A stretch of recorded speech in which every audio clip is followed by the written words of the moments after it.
Donc pour commencer à réaliser notre slider, on va aller dans notre dossier site ici à l'intérieur. On va créer un dossier JS JavaScript.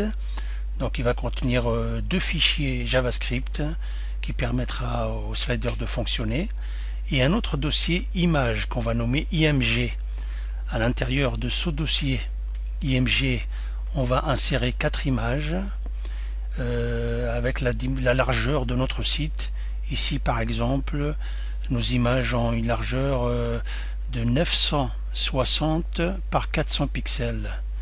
960 par 400 pixels. Voilà, qui correspond donc à la largeur de notre site. Voilà, une fois que vous avez donc ces deux dossiers images et JavaScript, on va aller dans notre navigateur et on va taper jQuery.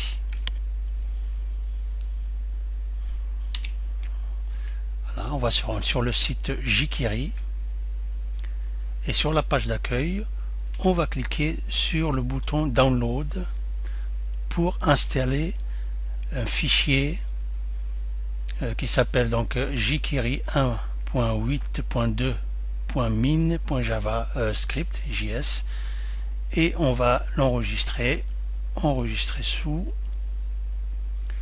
on va l'enregistrer donc à l'intérieur de notre dossier donc site ici, et à l'intérieur du dossier JS JavaScript. Voilà, enregistré. Ensuite, on va retourner sur le navigateur, on va taper donc jQuery espace cycle, entrée, on clique sur le premier lien ici. Alors on arrive sur la page donc jQuery cycle plugin, et là vous avez la bibliothèque de tous les sliders. Et la première chose à faire, c'est de cliquer sur Download the Cycle Plugin, ici, tout en haut de la page à gauche. Voilà. Ensuite, on va se rendre ici, Cycle Plugin, et on clique sur le lien pour télécharger un deuxième fichier qui s'appelle jQuery cycle all.js. Donc, fichier enregistrer la page, toujours dans le dossier JS de notre site, enregistré. Voilà, c'est la chose la plus importante à faire. Donc quand on va se rendre sur notre site, dossier JS, on a bien nos deux fichiers. Impeccable. Ensuite, donc dans notre page d'accueil, on va créer une balise qu'on va nommer slider, et dans laquelle on va insérer notre slider, nos images.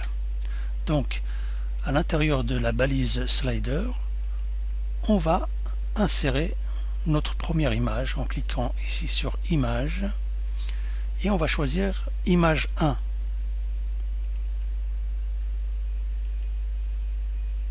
Là, juste en dessous, on va insérer notre deuxième image, image 2. Ok. En dessous, on va insérer notre troisième image, image 3. Ok. Et enfin, on va insérer notre dernière image, image 4. Ok. Voilà. Après cela, on va remonter ici, juste avant la balise de fermeture hid, et on va insérer donc les deux fichiers JavaScript qu'on a téléchargés. Ici, on va choisir script, type JavaScript. La source, on va chercher donc le premier fichier qui sera le jQuery 1.8.2.min. Ok, il est là. Et on va insérer notre deuxième fichier JavaScript. Pardon. Donc script JavaScript. On va chercher le deuxième qui est jQuery cycle. Ok, il est là. Voilà.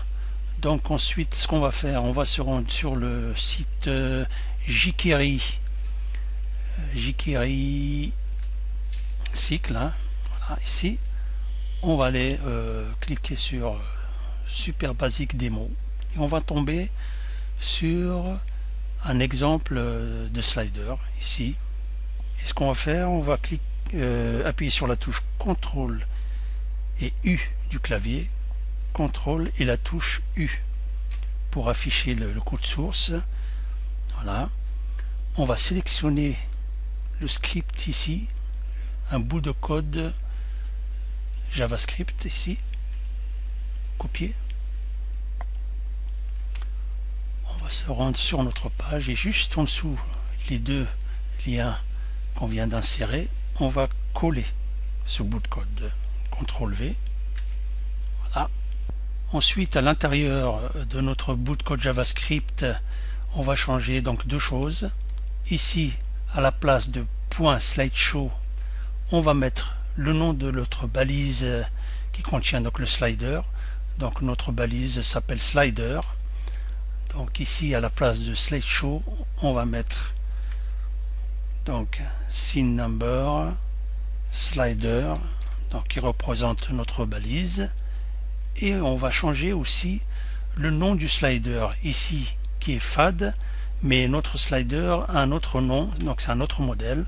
Donc pour cela on va se rendre sur jquery malsub.com cycle. Donc pour cliquer sur le lien en dessous ici, Effect Browser, pour tomber donc sur la bibliothèque où il y a tous les modèles. Par exemple ici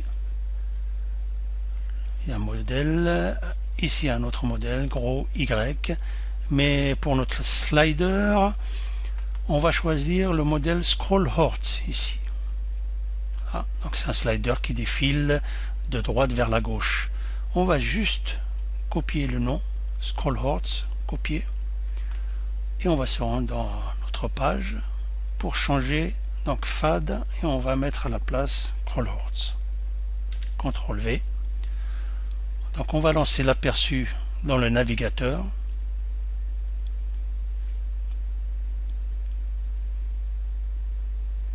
Voilà. Et on s'aperçoit donc que notre slider fonctionne impeccablement. En espérant que ce tutoriel vidéo vous a plu, je vous donne rendez-vous à une prochaine formation. Je vous remercie.